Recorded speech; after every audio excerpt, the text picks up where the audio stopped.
It is 8:20. Back to our election coverage in the 7th Congressional District. Longtime incumbent Danny Davis scores a clear majority in the Democratic primary over 4 challengers. Davis will face Republican Chad Coffey in November. And Representative Danny Davis joins us in studio this morning. Thanks for getting up early with us. Good morning. Well, thank you very much. I'm so excited and delighted, and so a little sleepy. But yeah, I was going to say, up nevertheless. late last night. So you have been first elected in 1996. Is there a point when is there more that you want to do this term that you haven't gotten to yet? Absolutely, especially as it relates to children. Yeah. Especially as it relates to child welfare, and especially eliminating some of the distance between those up here and those down here. And so every time you make a little move, I mean, you feel good about it. And so that's kind of the top of my agenda. Mm-hmm. Can you say what you've done in all your years there to combat poverty and crime in your district? Well, I think healthcare. We have 23 hospitals in my congressional district, and high levels of need existed when I got started.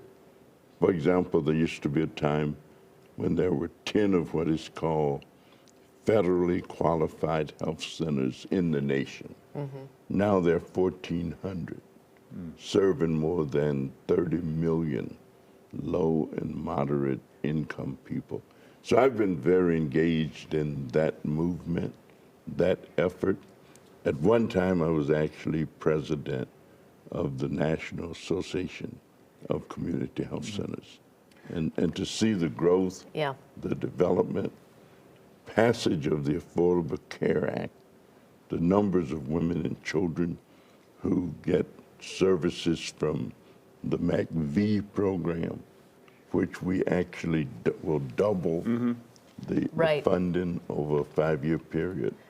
So all of those things have been just wonderful. Let's talk about the fact that Bring Chicago Home initiative looks like it might be going down to defeat one of Mayor Johnson's big things to raise the taxes to maybe pay for homelessness in Chicago. Do you think there's a shift away from people, they want to help, but they don't know how it's going to get paid for?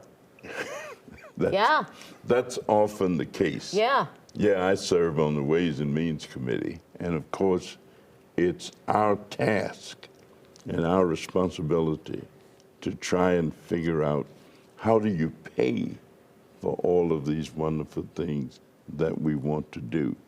Generally, that's where the hang-up comes. That's where the big disagreement comes, is finding a way. And I think with this, I think many people did not understand this attempt. I mean, people were against it, and they thought all kinds of things were going to happen. And those things were not going to happen.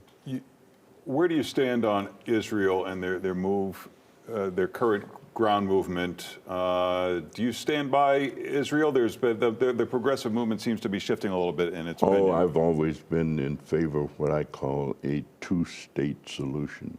And that is, there ought to be a way to settle the disagreement that provides both the Palestinians as well as the Israelis the opportunity to have a safe, secure, You're okay with Israel moving forward with its ground? I'm okay with, first of all, there being an absolute serious ceasefire. That when reasonable people get at the table, they ought to be able to find a solution rather than the continuous war, the killing and harming of innocent people.